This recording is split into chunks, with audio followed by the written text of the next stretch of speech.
Listo, ya está autorizado el compañero Harold para grabar. Estoy grabando. Gracias. Bueno,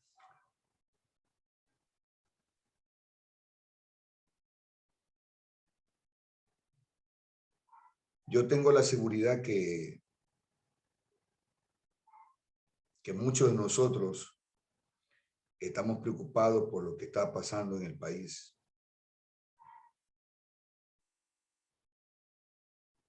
Sí, son acontecimientos que no tienen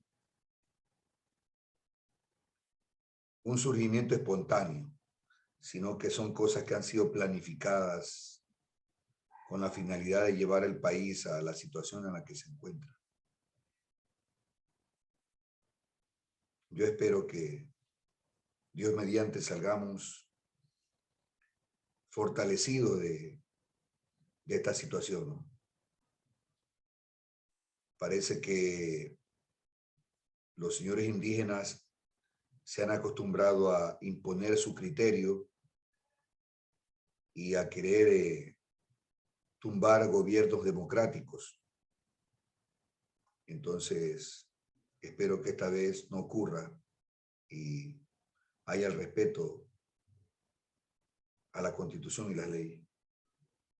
Pero tal vez ustedes desconocen de que a nivel mundial hay un problema serio también. El problema que hay de guerra entre Rusia y Ucrania es un problema que de pronto puede escalar y de pronto ocasionarnos un conflicto bélico a nivel mundial. Y eso es grave, ¿no? Muy grave. Pero mientras estas cosas pasan por nuestras mentes y nos preocupan, no debemos descuidarnos y aprovechar el tiempo de seguir preparándonos. Porque lo que vemos es que la situación general a nivel de país mundial cada día es más difícil. Esto implica que nosotros estemos preparados para salir adelante. Y esa forma de preparación es, pues,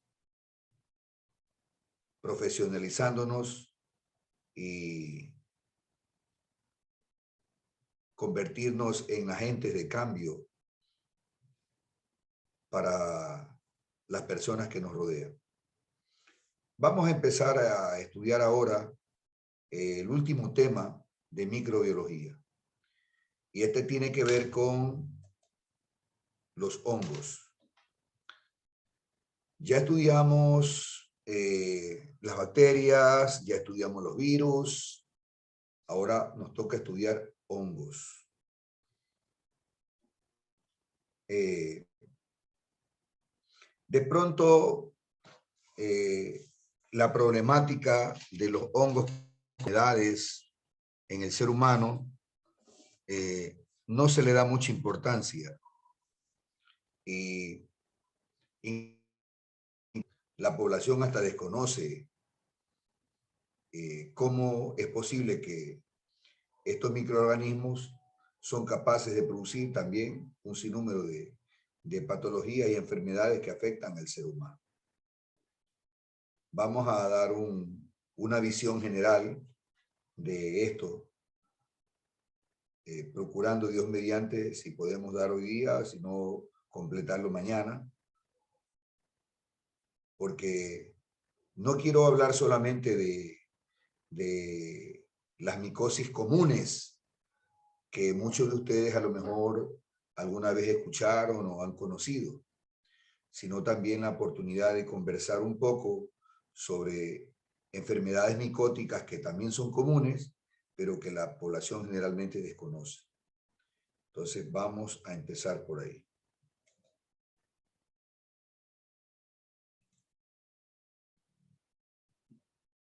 Le preguntamos a la compañera Tatiana de Mora si se ve la imagen en la pantalla, por favor. Sí se ve, profesor. Muchas gracias. Entonces, nuestro tema es enfermedades producidas por hongos en el ser humano.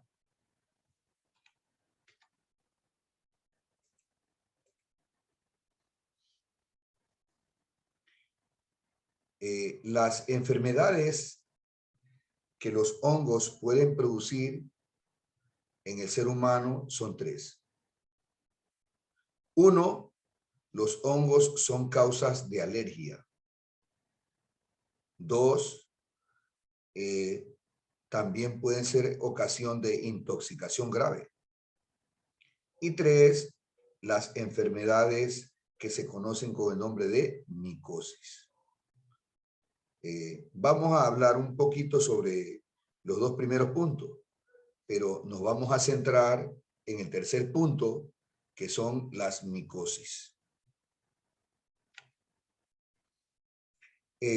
Las alergias se producen cuando nosotros inhalamos partecitas muy pequeñas de los hongos, muy pequeñas. Podemos decir incluso partecitas microscópicas, como son, por ejemplo, conidias, esporas o fragmentos miceliales de algunas especies de hongo. Ahora, la inhalación de estas partes de hongos va a originar, por supuesto, una respuesta inmunológica. Ahora, sabemos que tenemos respuesta inmunológica porque nosotros pues buscamos anticuerpos y los vamos a encontrar. Los vamos a encontrar. Y además, en este tipo de problemas hay un anticuerpo o una proteína que se eleva con particularidad y que es la inmunoglobulina E. La inmunoglobulina E es la que se relaciona con los problemas alérgicos en general. Y en este caso por las alergias por hongos, ¿no? Ahora, las alergias que originan las inhalaciones de fragmentos de hongos da lugar a cuadros clínicos que se pueden manifestar dependiendo del sitio donde se localice el hongo. Cuando el hongo se queda en la cavidad nasal, el cuadro clínico va a ser una rinitis. Pacientes que estornudan y eliminan secreción nasal acuosa abundante. Hay muchas personas que padecen de eso y no saben que de pronto una de las causas es hongos. Así es. Muchas veces las personas creen que las rinitis solo son producidas por el polvo, por el polen de las plantas, por el pelo de los animales, el pelo de los peluches, los ácaros, pero nos olvidamos muchas veces de que un agente causal de rinitis también son los hongos. Cuando el hongo se localiza a nivel de los bronquios, entonces el cuadro clínico es un asma bronquial. Insisto en esto también, porque hay personas que de pronto sufren de asma, pero si se trataran la infección del hongo, se curaran del problema, se lo curaran.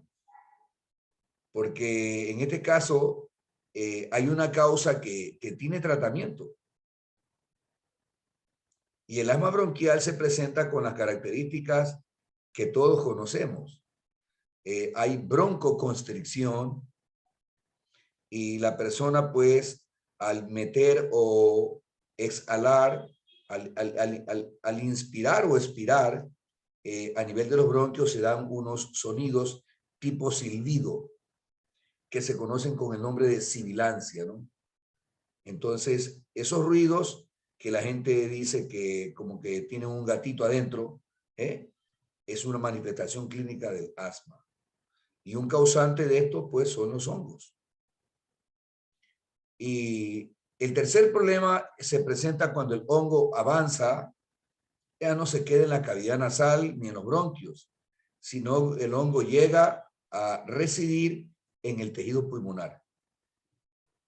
Cuando el hongo se localiza en el tejido pulmonar, entonces hablamos de una alveolitis.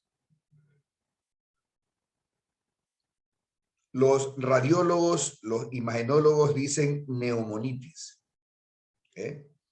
Pero bueno, nosotros siempre hablamos de neumonía. Pero este tipo de neumonía tiene un nombre especial. Se la conoce con el nombre de pulmón del granjero. ¿Por qué razón? Porque este tipo de neumonía es frecuente en las personas que trabajan generalmente a nivel de almaceneras, a nivel donde se acumula el grano, es decir, personas que manipulan grano en mucha cantidad. Entonces, estas personas son las que generalmente suelen estar más afectadas, ya que cuando se moviliza el grano, se presenta una especie de polvo, y ese polvo puede ser inhalado. Y resulta que en ese polvo, por supuesto que hay hongos, hay hongos. La intoxicación por hongos, conocida con el nombre de micetismo, se da por la ingestión generalmente accidental de hongos macroscópicos, no hongos microscópicos. Porque sabemos nosotros que así como hay hongos microscópicos, hay hongos macroscópicos que suelen ser comestibles, ¿no?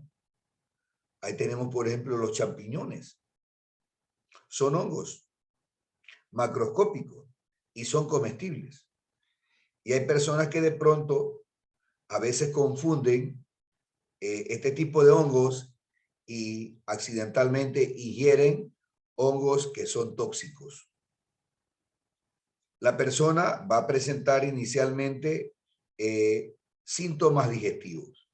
Dígase usted náusea, vómito, dolor abdominal, pero transcurridos 18 o 24 horas después, se va a complicar con insuficiencia renal, insuficiencia hepática e incluso trastornos neurológicos.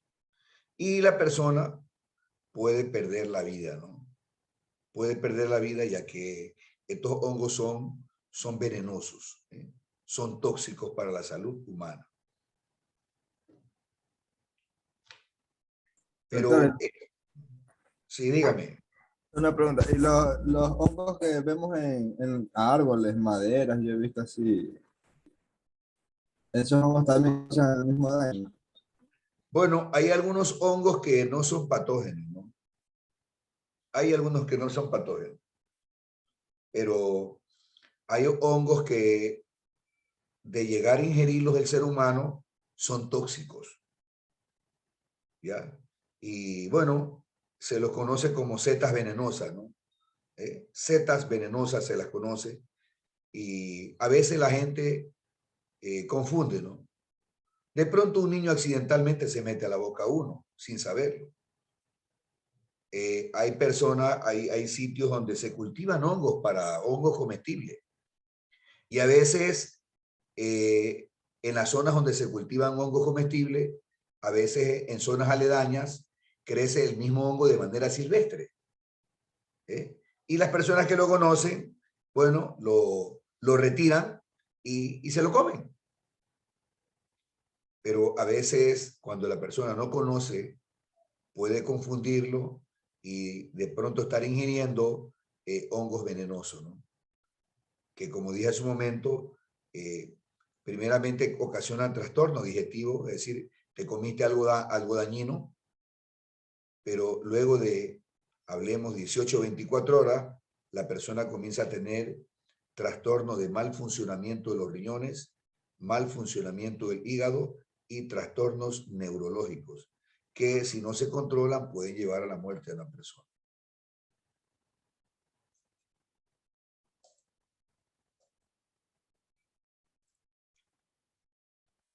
Pero bueno,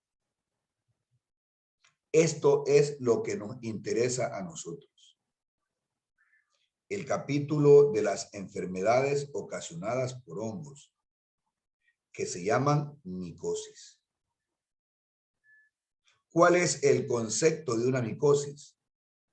Significa que una persona ha sido colonizada o invadida por alguna especie de hongo. Entonces, mire usted, ya desde que hablamos de la colonización, ya estamos hablando nosotros de micosis. Y ya sabemos que la colonización es recién el primer paso de una infección, ¿no?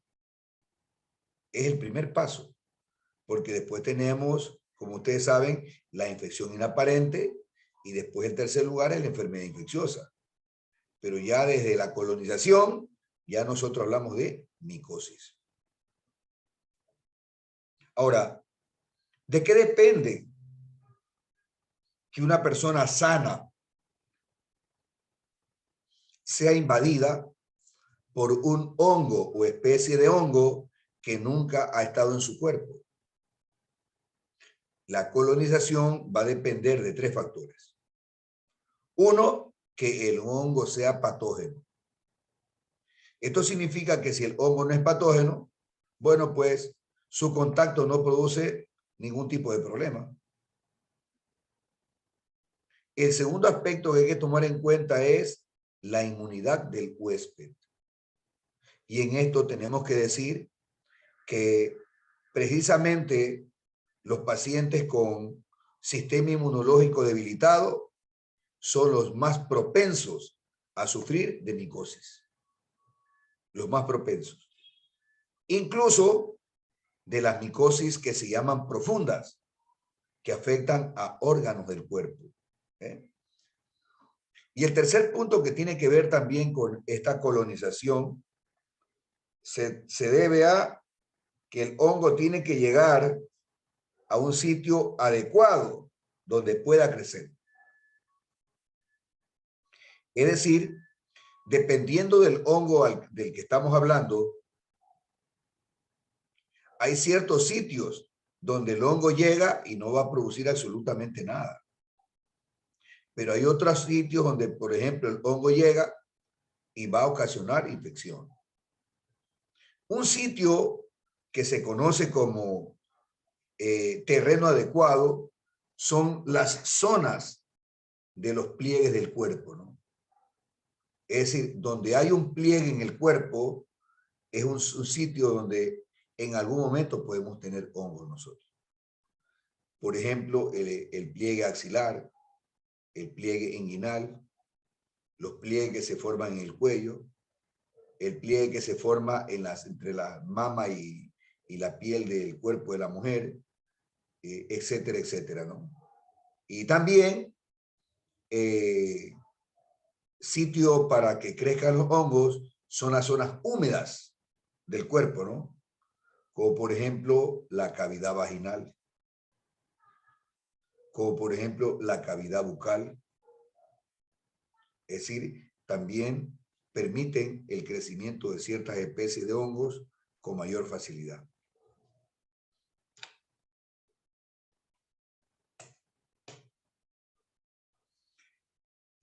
¿Cómo se clasifican las enfermedades producidas por los hongos? ¿Cómo se clasifican? Bueno, las clasificamos en 3 grupos y esta clasificación tiene que ver con la profundidad de la infección micótica. Cuando el hongo afecta exclusivamente la piel, solo la piel, la llamamos nosotros micosis superficiales. Ejemplo de micosis superficiales es, por ejemplo, algo que ustedes conocen y que le llaman paño blanco. El famoso paño blanco. Su nombre es Pityriasis versicolor. Ese es el nombre científico de la lesión. Y se trata de una micosis superficial. Otra lesión superficial que también es muy conocida y que ustedes le dicen empeine, pero su nombre es tiña. Tiña, ese es el nombre de la lesión. Y este tipo de micosis tienen pues una característica importante. Tienen una escasa o nula respuesta inflamatoria. Y seguramente usted va a decirme, doctor, pero yo conozco a alguien que tenía un empeine, una tiña, y la piel la tenía inflamada. Bueno, cuando hablo de escasa o nula respuesta inflamatoria, me refiero es a la respuesta del sistema inmunológico. Es decir, las micosis superficiales no dan respuesta inflamatoria o la respuesta es muy débil. Por lo tanto, cuando tenemos lesiones en la piel, nosotros no andamos buscando anticuerpos, ¿no? Porque generalmente no hay, ¿ya? No hay. Y a veces los niveles son tan bajos que los laboratorios no los captan, debido a lo que estoy manifestando, ¿no? Que existe una pobre o no existe respuesta inflamatoria. No hay respuesta del sistema inmunológico.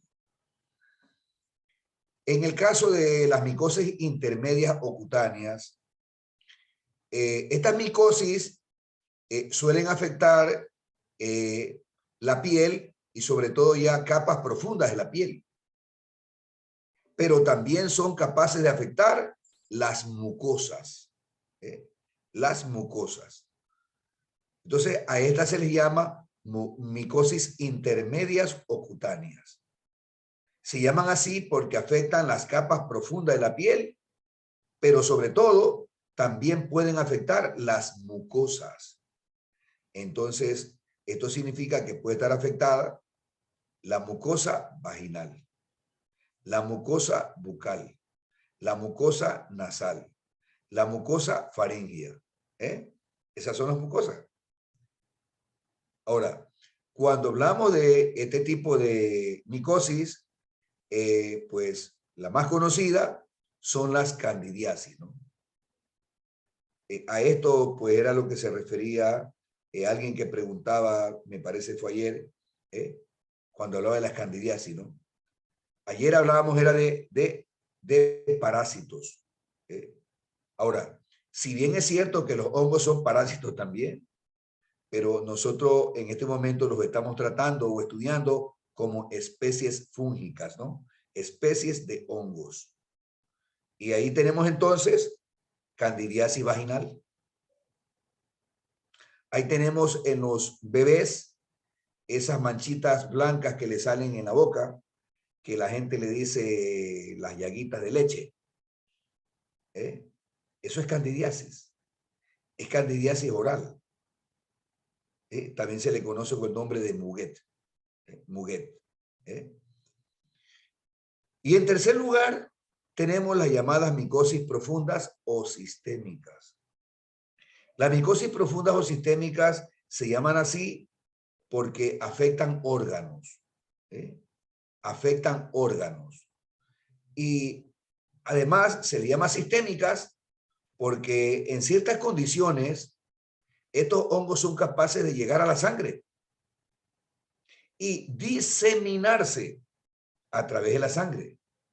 Por eso utilizamos el término sistémicas, porque vamos a encontrar la presencia del hongo en el sistema circulatorio, en la sangre. Estas micosis que afectan órganos y que pueden invadir la sangre son raras en la infancia, muy raras. Y generalmente se presentan en pacientes que tienen inmunodeficiencia. O sea, generalmente la mayor parte de población afectada son los pacientes inmunodeprimidos. De pronto, alguna persona que no sea inmunodeprimido puede también enfermarse, ¿no? Pero esas son las excepciones. Lo usual es que el que tiene una micosis profunda o sistémica es alguien que tiene una enfermedad debilitante de su sistema inmunológico. Y como dije hace un momento, estas micosis afectan órganos internos. Ahí podemos ver, por ejemplo, una micosis afectando los pulmones, una micosis afectando el encéfalo, micosis afectando los riñones, etcétera. Esto es variable. Cualquier órgano puede ser afectado por una micosis. Ha habido casos, podemos decir un poco raros, pero de pacientes en los cuales la médula ósea se ha llegado a infectar por hongo, por hongos. La mayoría de estas micosis profundas se adquieren por inhalación. Se adquieren por inhalación. Las micosis intermedias o cutáneas son por contacto directo. Las micosis superficiales igualmente son por contacto directo. Pero las micosis profundas usualmente son porque el hongo se adquiere por inhalación. Y el órgano que principalmente se afecta es el pulmón. Por eso le llamamos órgano diana. Es decir, cualquier órgano puede afectarse por una infección por hongos, pero el órgano que generalmente con más frecuencia es afectado son los pulmones. Por eso decimos que en las infecciones micosis profundas o sistémicas, el pulmón es el órgano diana. Y aquí tenemos 3 tipos de micosis profunda. Por ejemplo, Aspergillus, que es un hongo que está en la tierra, es un hongo que puede estar en la hoja de marihuana, que a mucha gente le gusta, y que luego lo va a enfermar. Tenemos también el Blastomyces dermatitis y el Histoplasma capsulatum, ¿no? Son 3 variedades de hongos que ocasionan infecciones micóticas profundas. Aspergillus, Blastomyces dermatitis y el Histoplasma capsulatum.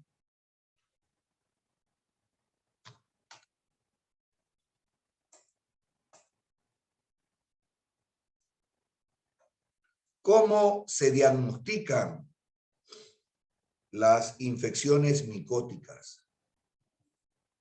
Bueno, lo ideal es seguir los pasos que se van a mencionar. 1, toma de la muestra. Y esta muestra generalmente implica que la persona la semana previa a la toma de la muestra debería estar sin tratamiento antimicótico. Por ejemplo, si le vamos a hacer un cultivo de secreción vaginal a una mujer, lo ideal es que tenga 7 días sin ningún medicamento por vía oral o local que influya en el resultado. Si lo que tenemos es una lesión en la piel, vamos a hacer pues un raspadito de la piel y eso lo colocamos en una placa y la vamos a llevar al microscopio. Entonces, generalmente al microscopio se identifican de forma rápida la mayoría, por no decir casi todas las infecciones micóticas. Es decir, la observación a nivel del microscopio permite aclarar de qué tipo de hongos es que la persona pudiera estar contagiado y haberse enfermado. Pero hay ocasiones que se necesitan cultivos. Y cuando hablamos de cultivo, hay 2 tipos de cultivo en los cuales crece el hongo con facilidad. Un tipo de cultivo se llama saburó. Saburó. Y el otro medio de cultivo se llama niquerso. Entonces, yo no sé si ustedes alguna vez de pronto se han hecho un examen de orina y el examen de orina dice de pronto Nickerson positivo o Nickerson negativo. Eso es para identificar si en la muestra había o no había hongos.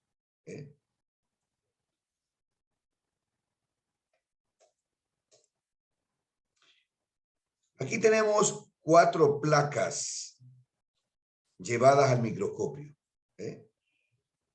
Y con esos elementos los laboratoristas que ya conocen las especies fúngicas que generalmente infectan al ser humano, bueno, ya dan el diagnóstico. Entonces, llevar al microscopio un raspadito o una muestra de la piel, de la lesión o del flujo que tiene una persona, permite generalmente la identificación del hongo que está ocasionando la infección. Pero a veces hay que hacer cultivo. Y como les decía a ustedes, los hongos crecen en 2 cultivos. En el medio de cultivo saburó y el otro medio de cultivo en el que crecen es niquerso. Cuando uno sospecha en hongo, tiene que especificar al laboratorio que quiere que la muestra que uno envía sea cultivada en saburó o niquerso. Y cuando el hongo crece, mire, crece así esta especie de masa blanquecina. Una masita blanquecina crece en el medio de cultivo. Y esta masita que usted ve aquí, blanquecina, yo tengo la seguridad que usted alguna vez la ha visto. ¿Cuándo? Cuando de pronto decidió hacer una limpieza en el sitio donde usted guarda las legumbres. Y de pronto descubre que en una esquinita había una legumbre que se le había quedado ahí. De pronto una zanahoria, una beterraga, una papa. Y usted se da cuenta que encima de la legumbre hay justamente algo que le está cubriendo parecido a esto. Bueno, pues ese es hongo que ha crecido. Hongo que ha crecido porque los hongos los encontramos en todas partes. Los encontramos en todas partes. Lo mismo a veces podemos notar cuando de pronto, qué sé yo, guardamos un pan y nos olvidamos que ese pan está ahí. Y algún día, pues, moviendo las cosas, encontramos el pan y encontramos que tiene también una cosa blanquecina encima del pan, ¿no? Igualmente son hongos, porque los hongos están en el medio ambiente. Están en el medio ambiente. Creo que este hongo, estando en la refri, puede contaminar a los alimentos que estén o no en contacto directo. Bueno, de pronto, si usted los coge con las manos, no le va a producir absolutamente nada. Pero si si los ingiriera crudos, entonces sí pudiera presentar algún trastorno digestivo, ¿no? Pero si de pronto la legumbre se lava, se desinfecta o de pronto se hierve, ya no hay ningún problema. Ahí no hay ningún problema.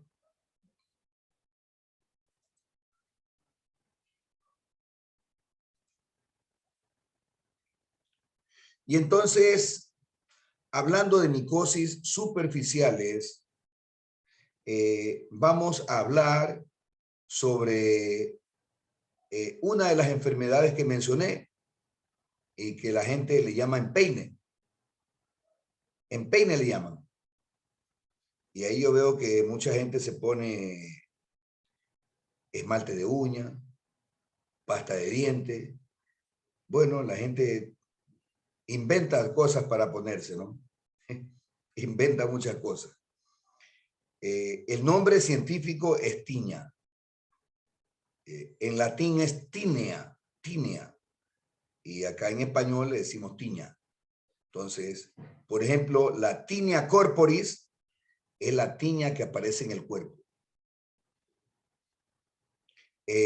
La que aparece en la cabeza es la tiña del cuero cabelludo. La tinea inguinal o tinea cruris es la tiña que aparece en el pliegue inguinal. La tiña del pie es lo que la gente conoce con el nombre de pie de atleta. Esa es la patología conocida como pie de atleta. La tiña de la mano es la misma que tiña del cuerpo, lo que pasa es que aparece exclusivamente en la mano. onicomicosis es cuando tenemos infección de las uñas, pero por una especie de hongos que se llaman dermatofitos. Es decir, todas las tiñas, todas, son ocasionadas por una variedad o especie de hongo que se llaman dermatofitos. Por lo tanto, la infección que ocasionan se llama dermatofitosis. Entonces, la dermatofitosis es una infección por dermatofitos. Y estos son los causantes de los diferentes tiñas del cuerpo, ¿no? Y terminando, existe una tiña que aparece detrás de la oreja, que se llama tiña de incógnito. Y unas lesiones que se suelen manifestar a distancia y que se llaman reacciones dermatofítides. Entonces, vamos a ir conociendo, pues, cada una de estas, ¿no? Y ahí tenemos entonces la famosa tiña del cuerpo. Las lesiones suelen ser circulares y crecen de manera excéntrica. Es decir, la lesión primeramente es pequeña y luego se va haciendo más grande. Por ejemplo, si esto fuera más grande, este círculo que vemos nosotros aquí estaría más afuera, ¿ya? Porque da la impresión como que la piel del interior está sana, pero no, se aprecian también unas pápulas que son pruriginosas, pican, ¿ya? A veces también aquí en el borde también tenemos pápulas pruriginosas, pero bueno, son ejemplos de lo que la gente llama empeine, y su nombre pues es tiña del cuerpo, tiña del cuerpo.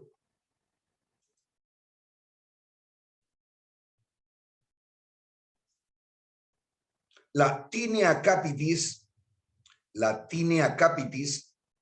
es la tiña del cuero cabelludo. Y hay dos tipos de tinea capitis o tiña del cuero cabelludo: la no inflamatoria y la inflamatoria. En la no inflamatoria, lo que apreciamos es la caída del cabello. Entonces, a veces apreciamos a niños y ocasionalmente adultos que tienen una zona de su cuero cabelludo donde aparece una lesión circular. Generalmente parecen monedas, a veces son moneditas pequeñas, a veces son moneditas grandes, ¿sí? Por la forma, ¿no? Como que si fuera una moneda, en donde aparentemente se ha caído el cabello. O sea, una especie de alopecia, ¿no? Pero cuando nosotros con el microscopio observamos esta zona, donde aparentemente no hay pelos, observamos que las raíces de los folículos están ahí. Lo que ha ocurrido es que el cabello se ha quebrado y se ha caído, pero el folículo está ahí, está ahí. Y eso lo podemos apreciar cuando vemos con una lupa, ¿no? Podemos apreciar, y eso es interesante descubrirlo, porque eso nos indica pues que no se trata de una alopecia, sino de una enfermedad por hongos. Ahora, hay personas que son, yo diría, tienen problemas de aseo. Generalmente sus uñas suelen estar sucias, llenas de tierra, y de pronto, en una lesión como esta, comienzan a rascarse. Y como consecuencia del rascado, se producen escoriaciones, o sea, pequeñas heriditas en el cuero cabelludo. Y como tienen las uñas llenas de mugre, entonces las heridas se infectan. Y luego tenemos nosotros este tipo de problema, que se llama Querion de Celso. Ahí está el nombre, ¿ves? Querion de Celso, así se llama. Entonces, es la zona donde vemos que aparentemente se ha caído el cabello, pero podemos ver que a través de los poros sale pus. Y justamente nos referimos al poro del folículo, o sea, al poro por donde sale el folículo piloso. Por ahí sale pus, ¿no? Y sale pus por diferentes sitios y bueno, pues parece como que fuera una cernidera la lesión. Parece una cernidera. Esta inflamatoria va a provocar que o sea, de alguna manera que la piel se perfore más de lo que está. Bueno, aquí lo que tenemos es una infección por hongos, que es la tiña al cuero cabelludo, pero luego tenemos una infección bacteriana agregada. Porque ese pus no es producido por el hongo, sino por la infección que se ha producido a nivel del cuero cabelludo, como consecuencia del rascado, del rascado. Doctor, ¿me escucha? Sí, Ya, yo le comento, mi hijo nació con un huequito en la cabeza, o sea, nunca le ha crecido cabello ahí. Y, o sea, nunca le he hecho ver, pero, o sea, creo que, pero él no es que como se contagió así, ¿no? O sea, él nació y así. Déjame enseñar. No sé si se ve. No sé si se ve, pero ahí se ven huequitos. bueno, no se aprecia, pero es posible que si él nació así, ya, no se trate de una infección por hongos, sino que se trate de una anomalía de tipo congénito, ¿no? ¿Ya? Es decir, de pronto en ese sitio no se formaron los folículos pilosos, ¿ya? Es posible que eso ocurra. Entonces, en este caso no podemos hablar de que se trate de una infección por hongo, ¿no? Porque las infecciones por hongo del cuero cabelludo son posteriores al nacimiento, es decir, son adquiridas, ¿no? Y lo que usted me menciona es algo ya de nacimiento. Entonces, probablemente se trate de un problema que tenga que ver con la formación de los folículos pilosos durante el desarrollo embrionario, ¿no? Que a veces puede ocurrir eso. Y ahí se puede hacer algo, operarlo, algo, una cirugía. Para que el Bueno, cabello, ¿no? yo creo que de pronto El huequito. necesitamos nosotros la opinión de un dermatólogo, necesitamos la opinión de un dermatólogo, ¿eh? Para que nos diga, bueno, cuál es realmente el origen y cuál podría ser la solución. Porque Doctor de Pelo pronto, es un cirujano de cabello, profe. No sé si lo he escuchado. no lo he escuchado, pero la siembra de folículo piloso es un tratamiento que se hace actualmente para la calvicie, ¿no? Él Entonces, aplica esa técnica, él aplica. sí, pero Yo te creo paso el que, contacto, Javier. ya, creo que lo ideal inicialmente es tener Un la opinión dermatólogo. del dermatólogo, ¿no? Y el dermatólogo le dice, mire, simplemente no se han formado los folículos y la alternativa es que le hagan una siembra de folículos. Puede Pero él ser, dijo, un doctor lo vio, un dermatólogo, y él dijo que no, que espere cuando tenga ya 4 o 5 años, a ver cómo va el avance, si crece eso. claro. Yo le he visto igual, o sea, no le he visto así que se Pero le... yo le diría a usted que no le vea con su simple ojo. Obsérvele con una lupa. Ya. Obsérvele con una lupa, porque de pronto pudiera ver que de repente a lo mejor haya unas cositas incipientes ahí. ¿Eh? Entonces, si hubiera algunas cositas incipientes, entonces ahí de pronto pudiera funcionar productos que facilitan el crecimiento del cabello, ¿no? ¿Ya? Como por ejemplo el minoxidil, que se utiliza en el tratamiento de la calvicie, ¿no? ¿Ya? El minoxidil en solución pudiera ser de pronto la alternativa, pero creo que si ya ha pasado el tiempo que el dermatólogo le dijo de esperar, hay que buscar otra opinión. Hay que buscar otra opinión. Ya lo voy a llevar cualquier día. Vale. Profe, Diga. en el caso de que de esta persona continúe en la cabeza, cuando eso ya tiene ya infectado eso, más de lo normal, ya tuvo el tratamiento, ya se sanó, pero hay la posibilidad de que se atrofie, que ya no pueda crecer el cuero, el pelo, o crecería normal. Recuerde que le dije que el folículo piloso queda ahí. Lo que ha ocurrido es que se ha quebrado el cabello. Entonces, si el folículo piloso está ahí, el pelo va a crecer nuevamente. Es que yo he visto en una persona que, o sea, ya siguió el tratamiento, se curó, pero, o sea, quedó en esa parte, o sea, calvo, ya no le crece cabello ahí. Pero pregunto, ¿no?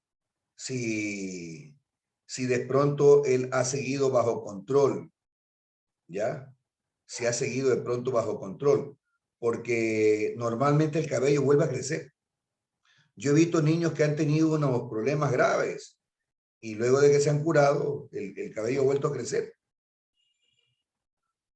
Pero si el cabello no ha vuelto a crecer, sería bueno determinar por qué no. Porque ya le digo, en las infecciones por hongos, el folículo piloso no se destruye. No se destruye. Queda ahí todavía la raíz del folículo piloso. Y cuando se ve con el lente de aumento, con la lesión, se puede ver claramente ahí los tuquitos de los folículos pilosos a nivel de piel.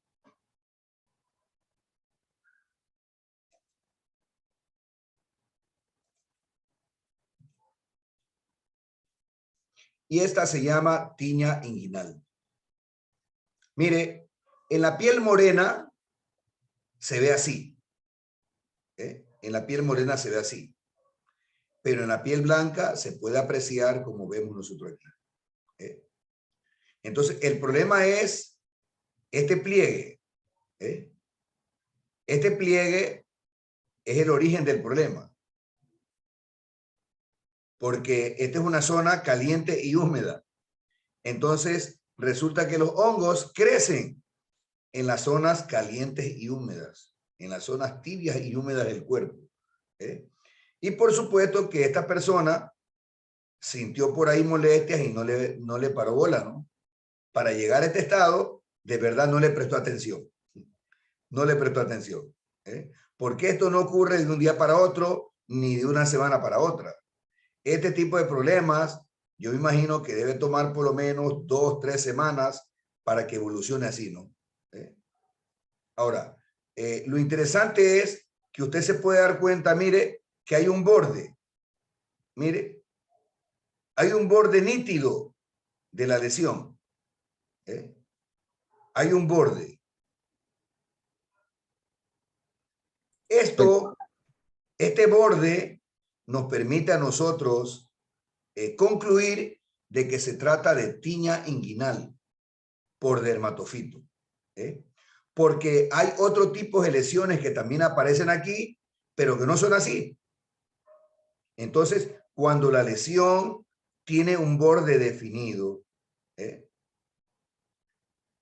incluso el borde es de un color más acentuado que el resto de la lesión, y a veces el borde puede estar incluso tachonado de unas pequeñas pápulas que pican. Entonces, esto nos aclara el diagnóstico de que se llama una tiña inguinal por dermatofitos. Más adelante vamos a ver otra lesión a nivel de pliegue inguinal, que no son los dermatofitos, pero nos vamos a dar cuenta que es diferente, ¿no? La lesión es diferente. Doctor, la betametasona es buena para eso. Bueno, usted me hace una pregunta interesante, ¿no? La betametasona es un corticoide. Los corticoides alivian la picazón, porque estas lesiones suelen picar, son pruriginosas, ¿ya? Pero los corticosteroides facilitan el crecimiento de los hongos. Es decir, son como quien dice una arma de doble filo. Cuando yo tengo pacientes con este tipo de lesiones, entonces yo utilizo primeramente una crema triple. O sea, una crema que tenga medicamento para hongo, que tenga medicamento antiinflamatorio, que es el corticoide, y que tenga un antibiótico. Por acaso el rascado le produzca alguna infección, ¿no? O el Trisentax. ¿Ya? Sí, puede ser, ¿ya? Trisentax, Trider, pero yo siempre le digo al paciente, una vez que ya no le pique, ya no use esta crema, sino que le doy una que sea solo para hongos. ¿Me explico? Es decir, una vez que desaparece la picazón, el prurito, ya no es conveniente seguir aplicando corticoides en las lesiones, sino que ya solamente medicamento exclusivo para hongo. Por dos aspectos. Uno, el corticoide facilita el crecimiento del hongo. Y en segundo lugar, el corticoide puede producir una decoloración de la piel. Entonces, hay que tener cuidado con el uso, ¿no? Pero yo, cuando la lesión le pica al paciente, yo empiezo con una crema triple. Empiezo con una crema triple. Doctor, ¿y lo que usa para el hongo, cómo se llama? Bueno, ya más adelante lo vamos a mencionar. Más adelante tenemos el tratamiento. Esto que vemos aquí es tinea pedis o tiña del pie, o más conocido con el nombre de pie de atleta. Pie de atleta. Tiene una característica. La característica es que las lesiones son secas y pruriginosas. Es decir, son secas y pruriginosas. Y esto es interesante porque a nivel de los dedos podemos encontrar también otro tipo de lesiones que no son así secas, sino húmedas y son producidas por otro tipo de hongo. Cuando son los dermatofitos, las lesiones son así, ¿no? Son secas. Y a veces la gente se mete la uña y se va sacando la costra y de repente le queda pelado. Y ahí es donde arde y pica. Entonces, este es el famoso pie de atleta, ¿no? Este es el famoso pie de atleta. Y aquí mire esta lesión circular. Acá hay otra lesión circular. Aquí también, mire, en la región tenar y en la región hipotenar. Esto es lo que se llama tiña de la mano. Es parecido a la tiña del cuerpo, sino que se le da el nombre de tinea manum porque aparece en este sitio, ¿no? Tiña de la mano. Y esto es lo que la gente anuncia por televisión, ¿no? La onicomicosis. Y te dicen en la televisión que para eso se utiliza unesia, que tienes que darle una limadita a la uña y luego poner unesia. Y santo remedio, es mentira. Porque la infección no está aquí en la uña. La infección está donde está enterrada la uña, en la matriz unguial. Recuerdan que esa era una pregunta ¿cómo es del primer nivel? ¿Dónde se insertan las uñas? Y las uñas a través de la matriz unguial se insertan en las falanges, en las falanges distales, ¿no? Pero la infección no es esta de aquí. Esta es una manifestación de la infección. La infección está en la parte oculta de la uña, que está acá, que se llama matriz unguial. Aquí debajo, oculto aquí adentro, está la matriz unguial. Entonces, hay gente que de pronto quiere solucionarlo haciéndose una onicectomía o sea, estirpándose la uña. Y resulta que la uña que sale viene también con hongo. Entonces, la solución no es la onisectomía, ¿no? Hay mucha gente que quiere solucionarlo así, estirpándose la uña. La característica de esta lesión es que las uñas, que generalmente tienen un color blanco perlado brillante, mire, ya no está perlado, ya no está brillante, ¿eh? Y por último, se ponen amarillentas y quebradizas. Esta es la famosa onicomicosis, producida por dermatofitos. Ahí el Pero, tratamiento es más oral que externo. perdón, Ahí el tratamiento es oral con la terbinafina o algún tratamiento oral. claro que sí, ya vamos a hablar de eso. Ya vamos a llegar a la parte del tratamiento para que tengan una idea de qué es lo que se hace, ¿no? Ahora, hay una tiña que suele empezar detrás de la oreja, en lo que se llama el pliegue auricular, o sea, el surco que hay entre la oreja y el cuero cabelludo. Entonces, empieza ahí y nadie la ve.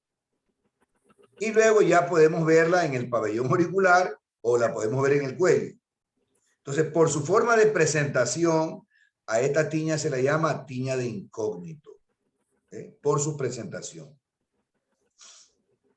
Y reacciones dermatofítides son reacciones inflamatorias de la piel a distancia del sitio donde realmente está ocurriendo la inflamación.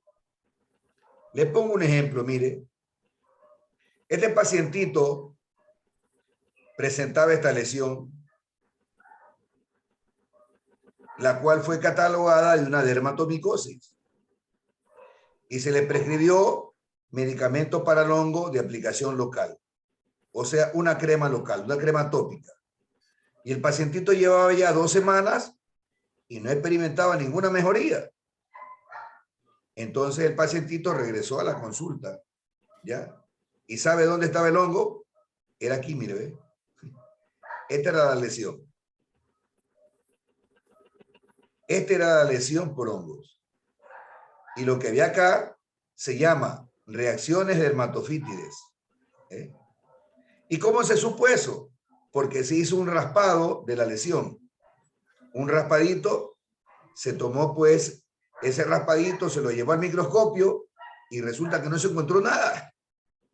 Entonces, al paciente se lo examinó de pies a cabeza, desnudo, y ahí se encontró la lesión aquí. Se hizo el raspado aquí y se demostró que era dermatofito. Entonces, a esto se llaman reacciones dermatofítides, reacciones de alergia a distancia producida por una infección por dermatofito. Y entonces aquí está la pregunta del millón, ¿no? Bueno, ¿y cuál es el tratamiento? El tratamiento puede ser tópico o puede ser sistémico. Tópico significa aplicando algo localmente en la herida, en la lesión. Sistémico significa cuando usted va a tomar por la boca algún medicamento. O de pronto puede ser combinado. Usted aplica tópicamente un medicamento y también toma por la boca un medicamento, ¿no? Entonces, los medicamentos tópicos pueden ser cremas, lociones, talcos, aceites. Y estas cremas, ¿qué es lo que tienen? O estas lociones, ¿qué es lo que tienen? Tienen antimicóticos como por ejemplo el clotrimazol. El clotrimazol es lo que conocemos con el nombre de Canesten, ¿no? ¿Ya? Clotrimazol. O tienen de pronto isoconazol, que es el Icadén, ¿ya? O de pronto tienen terbinafina, porque este medicamento terbinafina viene también en crema. Este es el famoso Lamisil. Este es el Lamisil en crema. Entonces, hay cremas para poner una vez al día, hay cremas para aplicar 2 veces al día y cremas para aplicar 3 veces al día. Ahora, las cremas deben frotarse y desaparecer a lo que uno las frota, ¿no? No hay necesidad de dejar emplasto de crema en la lesión, para nada. Y en lo que respecta a medicamentos sistémicos por vía oral, aquí tenemos una lista. Por ejemplo, la grisofulvina, 500 miligramos, desayuno y merienda. Este es el primer antimicótico que conocimos nosotros. Luego apareció otro, el ketoconazol, que venía con el nombre de Nisoral, ketoconazol. Bueno, este medicamento durante mucho tiempo lo utilizamos nosotros. Tabletas de 200 miligramos, se utiliza generalmente una diaria. Tenemos la terbinafina, también en tableta, y se utiliza una diaria. Tenemos el itraconazol. El itraconazol es el Sporanox. Estas son cápsulas. Son cápsulas de 100 miligramos que se utiliza 2 veces al día. Y este de aquí, el fluconazol, que es el más nuevo y que viene en dosis de 50 miligramos para tomar todos los días o cápsula de 150 miligramos para tomar una vez cada semana. Entonces, esto es lo que se usa en el tratamiento de los dermatofitos. Ahora sí, si alguien tiene alguna duda, por favor, puede preguntar.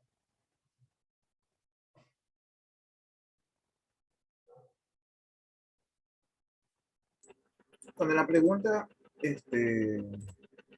21 dice, detalle de la clasificación va desde el túnel del cuerpo hasta reacciones de dermatofítides. A ver, repita que no le escuché. Cuando usted dice, en la pregunta 21, detalle la clasificación de las dermatofitosis. Claro, todas, incluidas reacciones dermatofítides. Sí, Y sí, todas. Y la otra, ¿cuál es la sintomatología clínica de las alergias por hongos? Rinitis, bronquial, alveolitis, o pneumonitis generalizada, que es la pulmonía de Angel, ¿verdad? Correcto, correcto, correcto.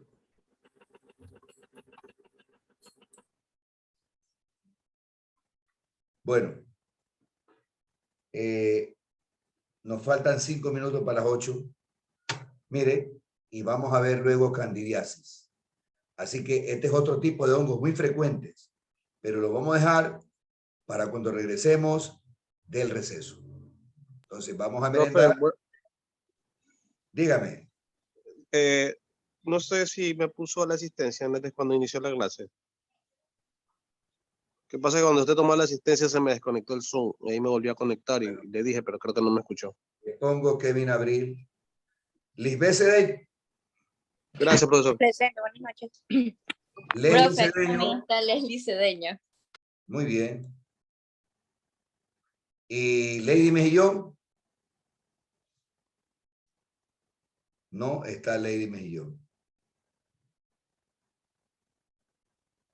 Bueno, entonces vamos a pasar al receso y regresamos con el tema de cándidas, ¿no? Con ese tema vamos a regresar una vez que termine el receso. Candidiasis. Muy interesante las candidiasis. Son bien frecuentes también en el ser humano.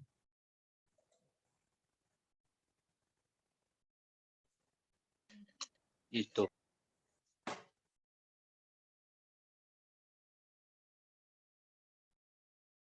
Bueno, continuamos entonces.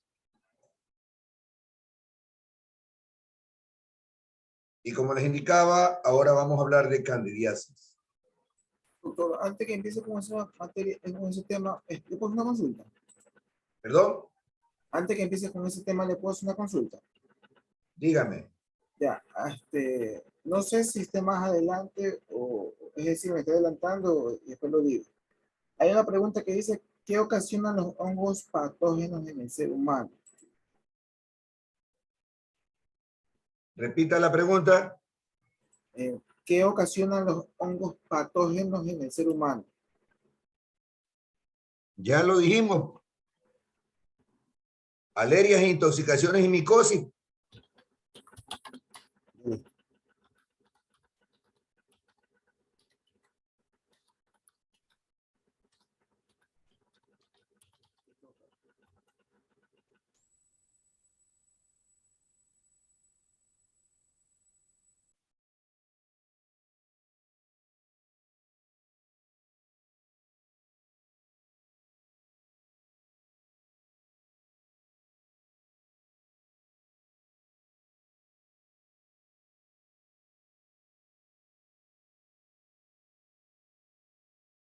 ¿Alguna otra pregunta?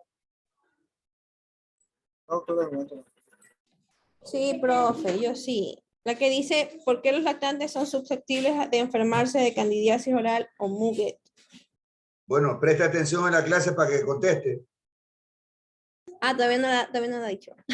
Recién vamos a hablar de candidiasis. Ya, ya. Es que hace rato la mencionó, pero pensé que ahí ya había dicho. No, no, recién vamos a hablar de candidiasis. ya.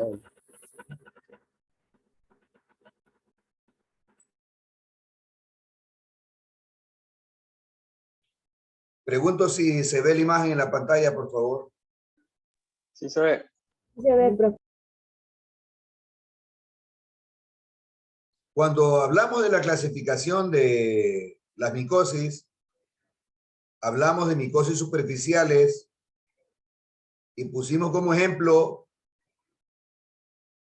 la pitiriasis versicolor, que es el paño blanco, y las tiñas.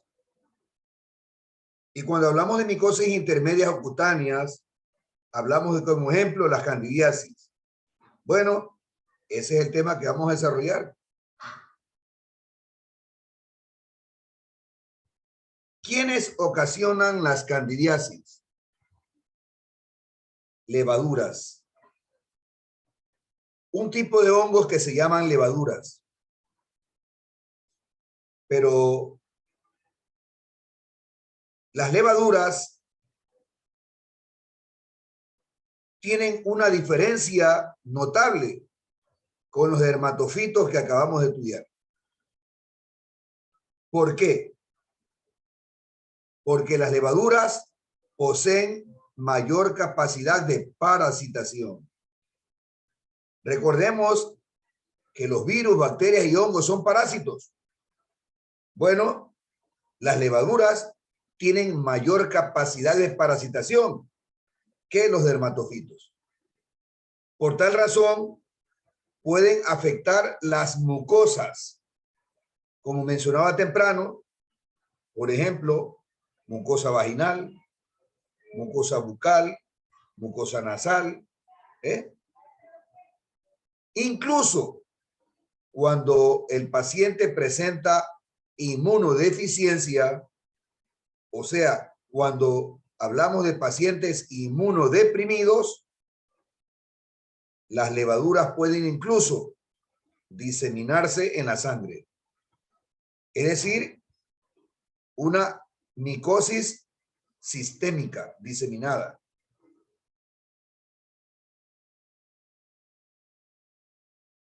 Hablando de levaduras, el mejor representante de este grupo es la Candida albicans. La Candida albicans es la representante de este grupo porque tiene mayor poder patógeno y es la que ocasiona la mayoría de las infecciones a las cuales le llamamos candidiasis.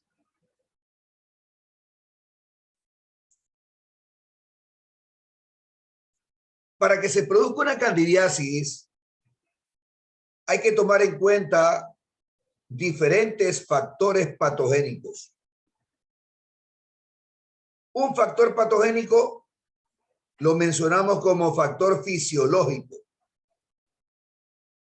Y ese factor fisiológico lo podemos ejemplarizar cuando un recién nacido nace por parto vaginal y se contagia.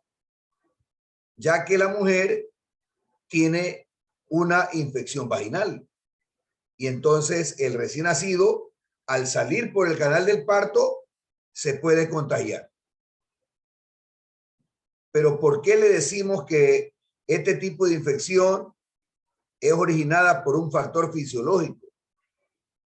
Y la razón es porque el recién nacido, el lactante, no produce inmunidad contra la Candida albicans, sino hasta cuando cumple 4 meses de nacido. 4 meses de nacido. Recién a partir de esa fecha tiene defensa contra la Candida albicans. Es por esto que en menores de 4 meses que han nacido por canal vaginal, podemos apreciar nosotros la presencia de lo que las abuelas llaman las llagas de leche en la boca, y que en realidad es una infección por hongo que se llama candidiasis oral o muguet. Ahora, este tipo de lesión es rara cuando un recién nacido nace por cesárea, porque al no nacer por el canal del parto, bueno, no se contagia, ¿no? Entonces es rara en las personas, en los recién nacidos, perdón, que nacen por cesárea. Entonces a esto le mencionamos como factor fisiológico.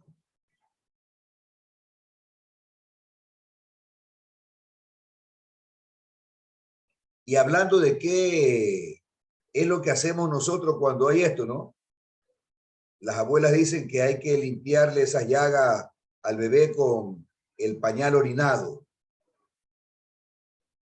Eso no es correcto.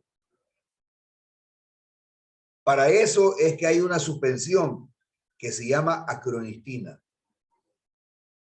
Tampoco es correcto que le coloquen a los bebés en la boca violeta de genciana y los niños andan con la boca toda morada, ¿no?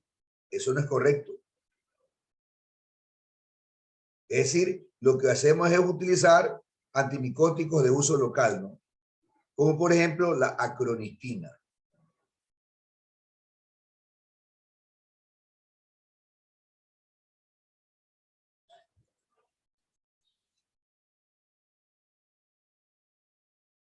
Otro factor que predispone la candidiasis son enfermedades endocrinometabólicas, como por ejemplo la diabetes. Esta es la razón por la cual los diabéticos suelen sufrir de hongos en las uñas y en los pies. Y a veces diferente tipo de micosis, ¿no?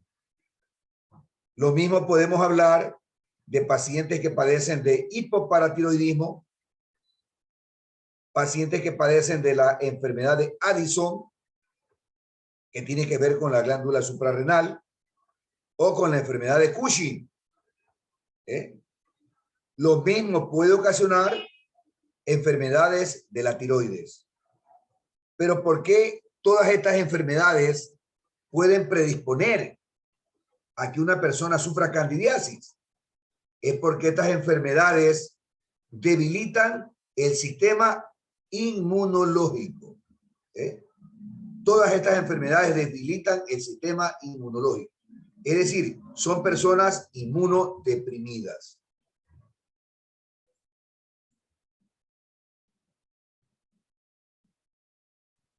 Esa sería la respuesta a qué enfermedades debilitantes pueden predisponer a infección por cándida.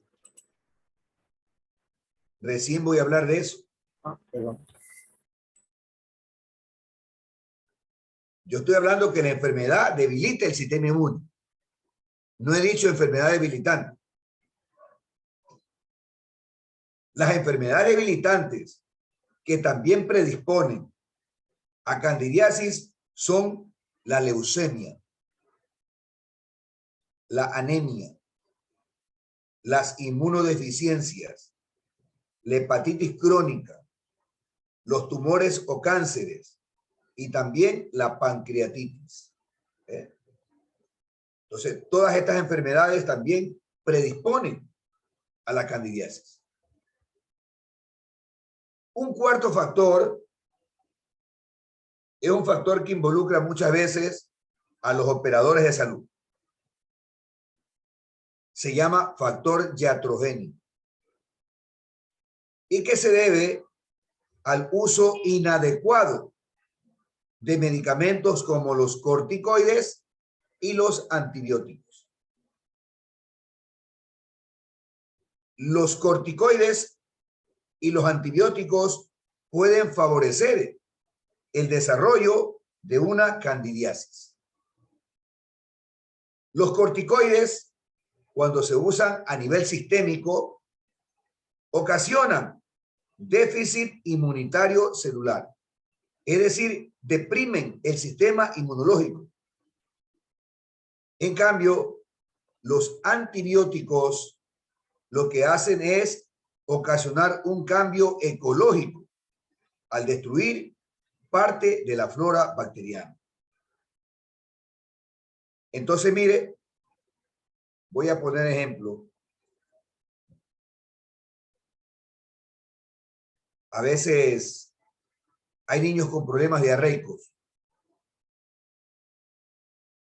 y el médico de pronto le prescribe un antibiótico por muchos días o le prescribe un antibiótico con una dosis exagerada.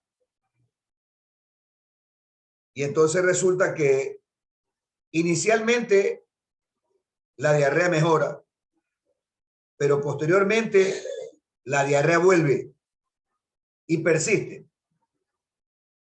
En ese caso ya la diarrea no está ocasionada por las bacterias que originalmente la causaron, sino por hongos.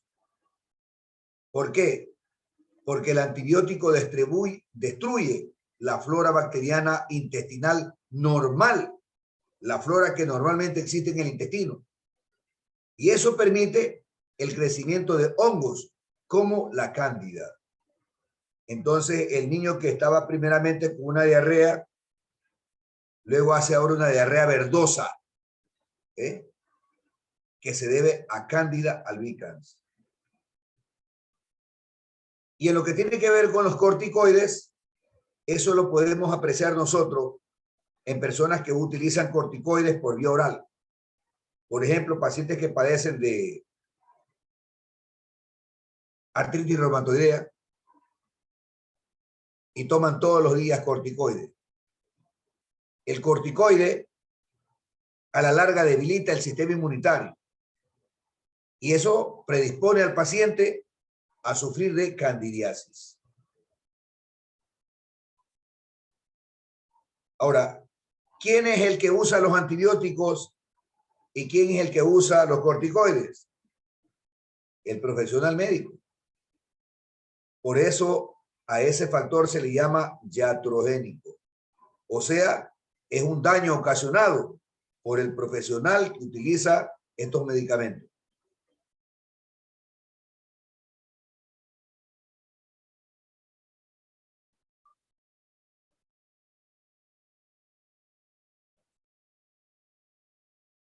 Pero también las candidiasis se pueden presentar por la presencia de factores locales, o sea, factores en el sitio donde ocurre el problema. Por ejemplo, la alteración de la capa lipídica ácida de la piel favorece el desarrollo de la candidiasis.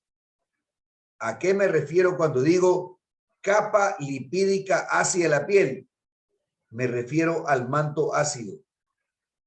Recuerde lo que aprendió en el primer nivel. Las glándulas de sebo producen sebo que se deposita en la superficie de la piel. Pero ese sebo no lo vemos porque una bacteria llamada Lactobacillus lactis lo transforma en ácido graso. Y ese ácido graso se distribuye en la piel como una película. Y eso se llama el manto ácido de la piel. Entonces, cuando se destruye ese manto ácido, se favorece las candidiasis. Otro problema que puede favorecer la candidiasis es la dermatitis seborreica. Me refiero a dermatitis seborreica que puede estar en la cara o en el cuero cabelludo. La pañalitis, la obesidad. La obesidad, ¿por qué? Porque la persona obesa presenta muchos pliegues y en esos pliegues se produce maceración cutánea por la humedad. La humedad, la ropa inadecuada. Hay mujeres que de repente dicen, yo no padecía de problema de mi genital y ahora me han diagnosticado que tengo una candidiasis. Tomen en cuenta que posiblemente es una mujer que siempre usa pantalón y a veces suelen ser solo jeans. Entonces, eso es ropa ajustada. Aumenta el calor y la humedad en la región genital. Y eso facilita el crecimiento de la cándida. Y cuando decimos ropa inadecuada, también tenemos que hablar de la ropa interior. A veces la mujer ha dejado de utilizar la ropa de algodón, el interior de algodón, y prefiere unos sintéticos que son más bonitos. Bueno, esa ropa interior sintética origina calor y humedad y es causa de crecimiento de las cándidas. Recuerde cuando me preguntaron respecto del uso de los corticoides. Cuando se utiliza los corticoides de manera tópica, o sea, a nivel de piel, eso facilita el crecimiento de la cándida. O cuando se utilizan las cremas polivalentes, lo que yo les decía a ustedes, ¿no? Las cremas triples o las cremas cuádruples. Esas cremas deben utilizarse solo hasta controlar el prurito. Y después en adelante hay que seguir solo con el antimicótico. Y también el utilizar jabones inadecuados, ¿no? Imagínense personas que de repente se les terminó el jabón de baño y de pronto están utilizando, bañándose con jabón macho, jabón lagarto. Y todavía sacan pecho, dicen que ese jabón saca bien la grasa de la piel. Pero bueno, le destruye el manto ácido y le predispone para candidiasis, ¿no? Entonces, todos estos son factores locales que actúan como predisponente de las candidiasis. Tiene que dejar de usar jabón macho, entonces, profesor. ¿Perdón? Puede dejar entonces de bañarme con jabón macho. Bueno, algunos quieren bañarse con jabón macho para ser más macho.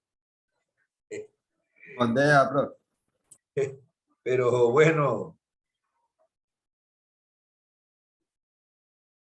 ya no se utiliza ese término, ¿no? Ahora llaman metroman.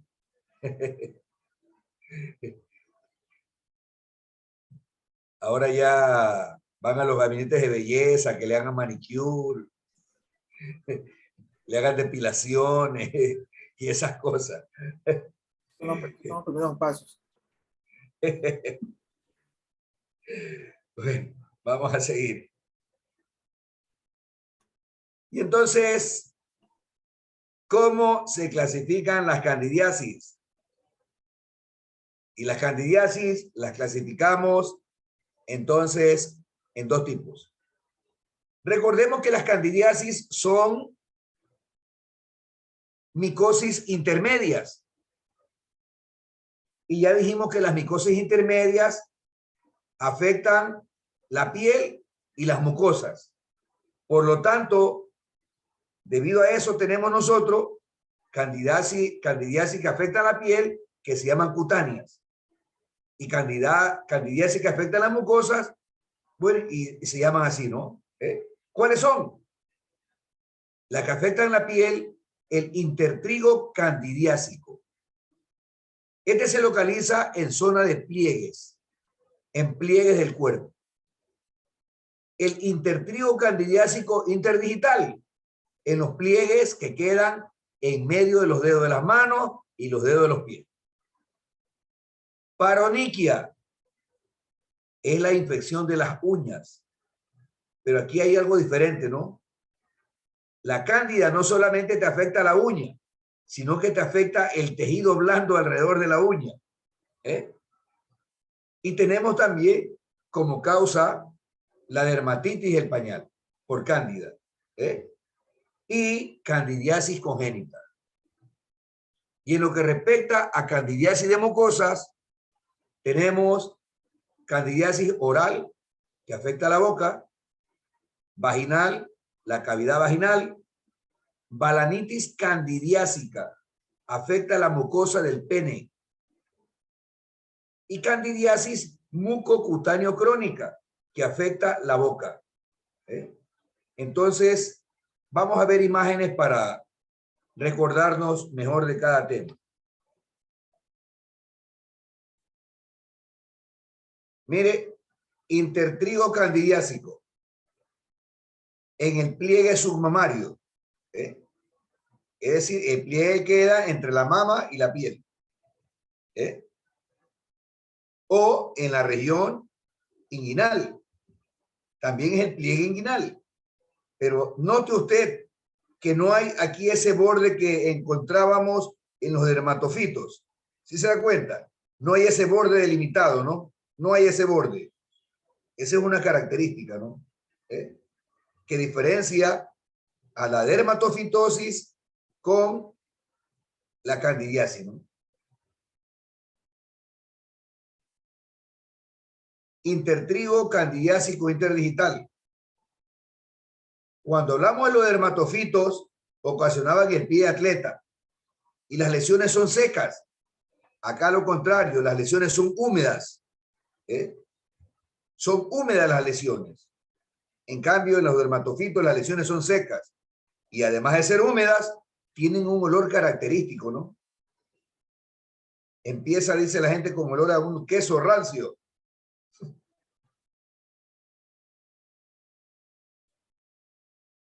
Y mire qué diferente es la onicomicosis de la paroniquia. En la onicomicosis producida por dermatofitos, solo se afecta la uña. En la paroniquia, que es producida por cándida, se afecta la uña y los tejidos blandos alrededor de la uña. Entonces, hay como diferenciar la onicomicosis de la paroniquia, ¿no? Hay como diferenciarlo. Disculpe, y esta paroniquia, ¿a qué se debe? Bueno, esto afecta principalmente a personas que de manera frecuente tienen sus manos metidas en agua. Dígase, por ejemplo, estas personas que trabajan en camaroneras. En camaroneras. En las camaroneras, en las bananeras, ese que tiene que estar metiendo la mano siempre a la piscina para sacar la mano de banano, ¿no? Para el que lava platos, para la persona que lava ropa en tina. Entonces, estas personas son las más propensas a sufrir candidiasis por la humedad, ya que la humedad, como dijimos en su momento, es un factor predisponente de candidiasis, ¿no? Ya no van a querer lavar los platos en la casa, por eso. Bueno, yo creo que sería bueno que se turnen, ¿no? Lógico, usted de lunes a viernes y la señora lo sabe domingo.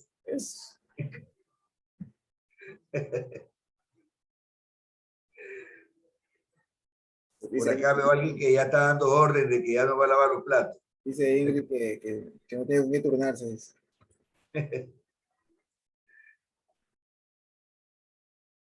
Y aquí tenemos dermatitis del pañal.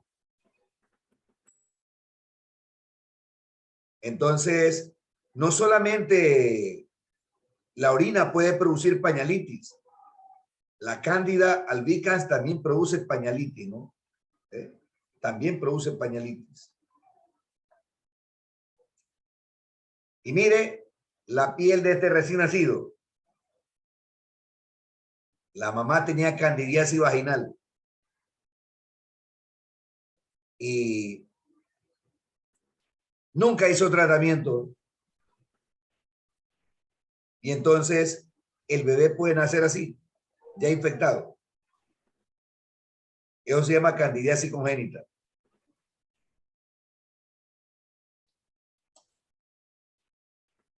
Candidiasis oral o bucal. Mire, esto es en los lactantes. Este es el famoso Muguet. Este es el más famoso afta o Muguet. Que las abuelitas dicen, coge el pañal orinado y límpiale. Cochinada. Y esto que vemos aquí, mire, la lengua y los labios, es un paciente con VIH en fase SIDA. Es un paciente con VIH en fase SIDA.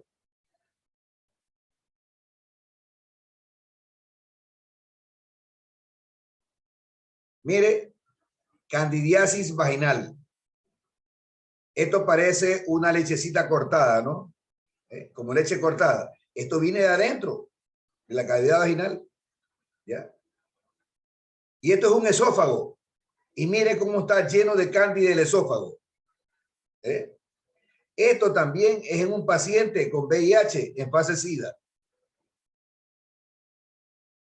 En fase SIDA. Yo recuerdo un negrito, creo que tendría tal vez unos 18 años. Nunca me olvido de la historia de él. Me dice, doctor, quiero consultarle algo. Le digo, dime. Me dice, es que a veces yo tengo vómito y vomito así como leche. Y me dice, pero hay algo raro. Yo nunca tomo leche. Entonces, cuando él vomitaba eso blanco, es eso que estamos viendo ahí en el esófago. ¿Sí? Esas placas de cándida que se desprenden y la persona las elimina a través del vómito. Entonces, así como vimos en la lengua, también puede crecer en el esófago del paciente con VIH cuando se encuentra en fase SIDA, ¿no?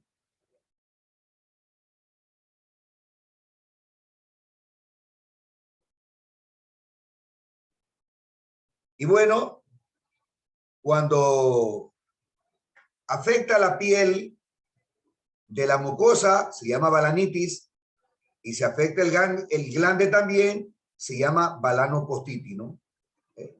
Aquí tenemos una balanopostitis en un niño, que además de eso, mire, tiene cerrado el prepucio. O sea, este niño debieron haberle hecho la circuncisión y debido a eso, pues, no se ha hecho la circuncisión y ahora tiene un problema por cándida. Pero mire cómo llega a inflamarse y a destruirse la mucosa, ¿no? Es terrible. Es terrible la candidiasis, tanto en el hombre como en la mujer. Y mire, aquí hay una lengua que parece que tuviera un arbolito dibujado, o acá en la encía. A esto es lo que se llama líquen plano o candidiasis mucocutáneo crónica. Es decir, ya la cándida tiene mucho tiempo, y entonces ya la cándida comienza a producir otro tipo de manifestaciones como esta de aquí, ¿no?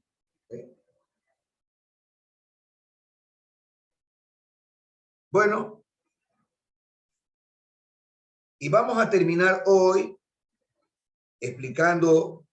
hablando sobre el hongo que ocasiona esas lesiones que la gente le llama paño blanco. Y que se trata, como vimos de acuerdo a la clasificación, una micosis superficial, ¿no? Hablamos de las micosis superficiales, la pitiriasis versicolor y las tiñas. Ya hablamos de los dermatofitos y las tiñas.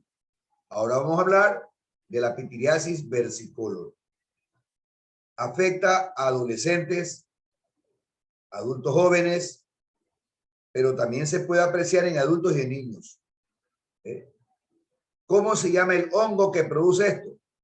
Se llama Malassezia furfura.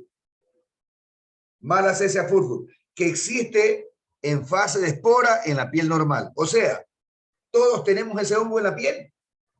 Todos. Pero no todos. El hongo crece y origina las manchas de pitiriasis versicolor. ¿Eh?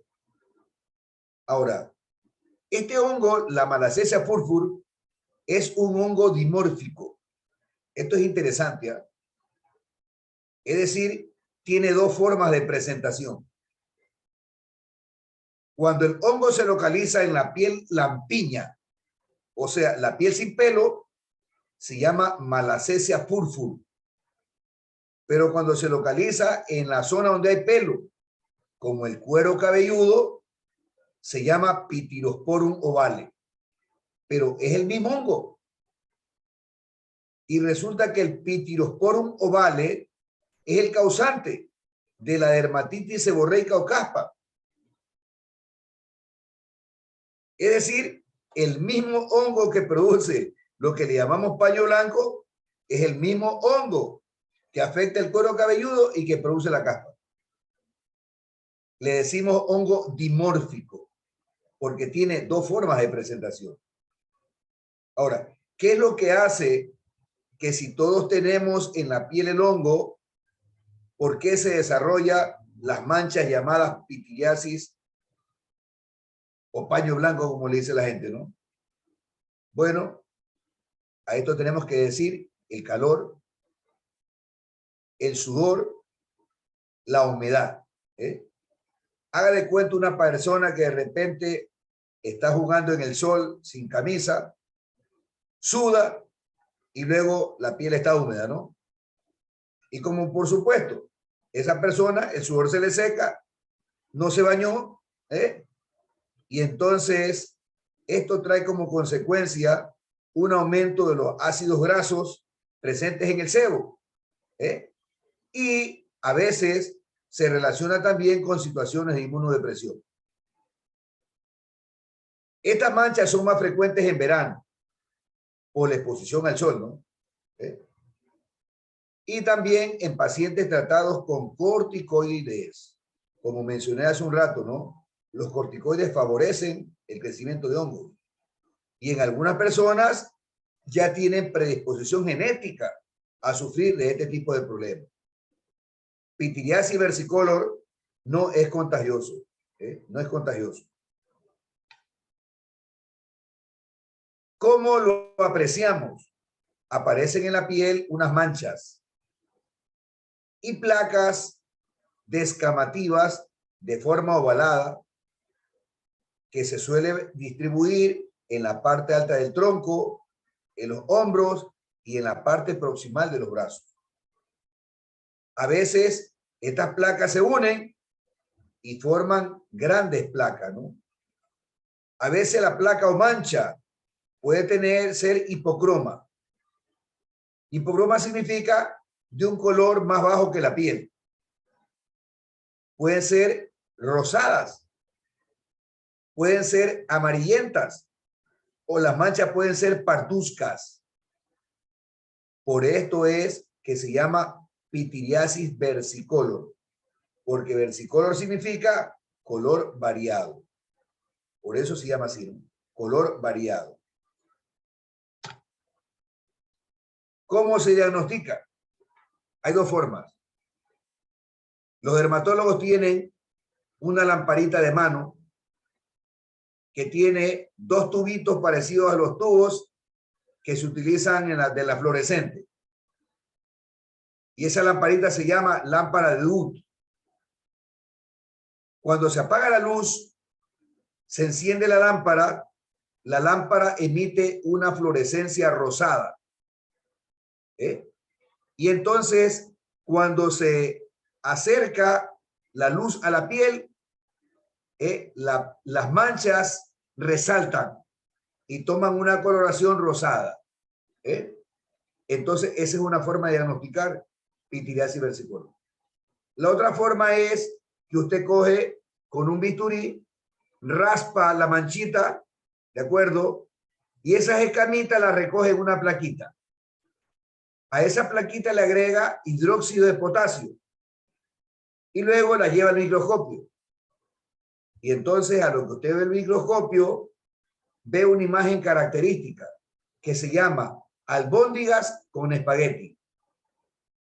Señores, la albóndiga, que por supuesto no es solo una, ¿no? Y aquí están los espaguetis, los videos. Albóndigas con espagueti.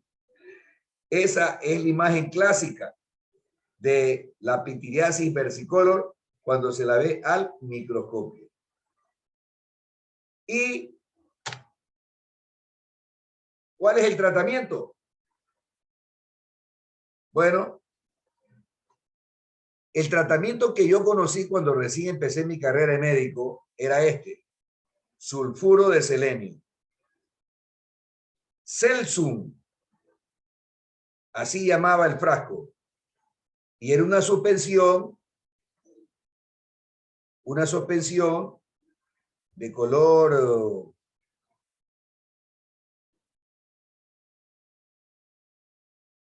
un cafecito claro, un color cafecito claro. Pero, señores, dice aquí sulfuro. ¿Qué significa? Que tiene azufre. Y, señores, el azufre tiene un olor a diablos. Tiene un olor a diablo. ¿Ya? Les cuento que aún hay sulfuro de selenio, Celsum, pero ahora viene de color. Viene de color azulito, viene de color rosadito. Bueno, ya los químicos han aprendido a enmascarar el olor y el color que tenía la mezcla original, ¿no? Es decir, ya no tiene ese olor, porque la persona tenía que frotarse la suspensión en la mancha y dormir con eso. Yo estoy seguro que a mucha gente lo mandaban a dormir al mueble, ¿no? Porque el azufre huele a diablo, huele a diablo. Bueno, los derivados imidazólicos, como el Canesten, el clotrimazol, sirve también, sirve, ¿ya? Se puede utilizar también las cápsulas de itraconazol por vía oral. Se puede utilizar también por vía oral la grisofulvina, el ketoconazol, la terbinafina. Pero les cuento que hay un líquido, un frasquito, un líquido, se llama WET-M, WS-M, WET-M. Es un líquido elaborado por un químico de Machala, ecuatoriano. Señores, funciona.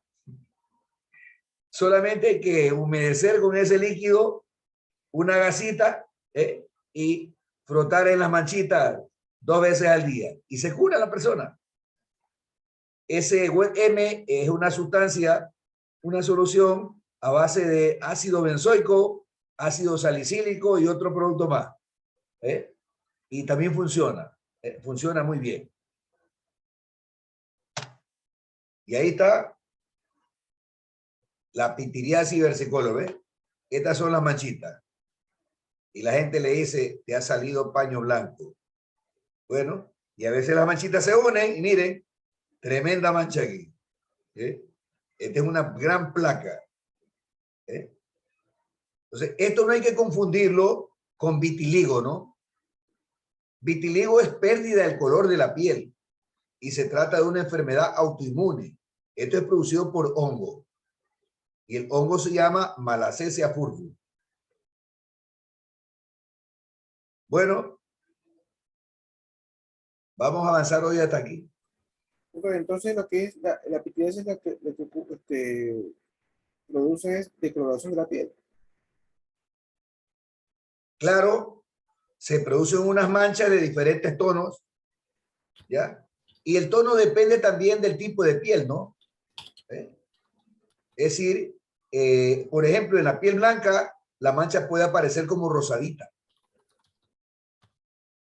En la piel morena, es una mancha como que el color baja, una mancha hipocrómica, o amarillenta. Pero por eso hay diferentes colores, pero es lo mismo. Es lo mismo. Es la misma pitiriasis versicolor llama la enfermedad y ocasionado por el hongo dimórfico Malassezia furfur.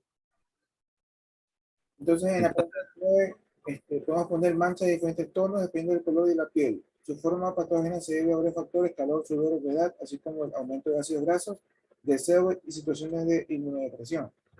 Claro. Vamos a dejar para mañana lo que es micosis profundas o sistémicas. O sea, los hongos que pueden afectar órganos. Vamos a hablar sobre eso y sobre todo el órgano que generalmente es más afectado son los pulmones, pero producido por hongos, por hongos. Y vamos a ver que incluso algunos de estos hongos pueden ocasionar la muerte de una persona. Pueden ocasionar la muerte de una persona.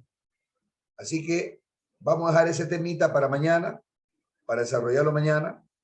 Y al mismo tiempo, pues, aclarar cualquier duda respecto del cuestionario, ya que la lección la vamos a tomar el día viernes. Repito, por favor, hasta mañana, enviar al correo que está en el chat del Zoom, jaimepinela@hotmail.com, el trabajo de investigación. ¿Sí? Ese trabajo de investigación, envíelo, por favor. ¿Alguna otra duda o inquietud, por favor?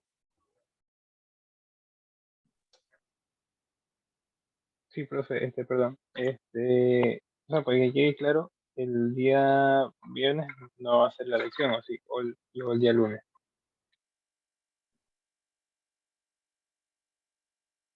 Por favor, un compañero que le explique cómo vamos a hacer. Viernes la lección, lunes el examen. Ah, ok, listo. Eso significa Viernes y lunes. Eso significa que estuvo desconectado cuando di la explicación. No, es que no se le escucha. Profe, yo le quería decir sobre eso. Otro que también estaba confundido ahí. No, es que yo como, bueno, en mis horarios de trabajo los cambié por lo de la universidad y como usted había dicho que iba a realizar la lección el día jueves, yo el día viernes me toca trabajar en la noche y entonces no sé cómo arreglar ahorita eso y ese es el problema. Bueno, tiene tiempo, Ya la mire. lección era mañana. Estamos miércoles, tiene tiempo Sí. para solucionarlo. Ya, listo, igual. Okay. Además, eso le va a tomar menos de una hora, ¿no? Así que si ya, usted listo. Pero así como la otra vez. Sí, así le va a tomar menos de una hora. Y puedo dar la lección y desconectarme. Es por Claro lo que que igual sí, no hay problema, no se preocupe. ¿Sí? Listo, está bien, profe, está bien. Listo, muchas gracias. Bueno, hasta mañana. Entonces, nos vemos mañana, amigos.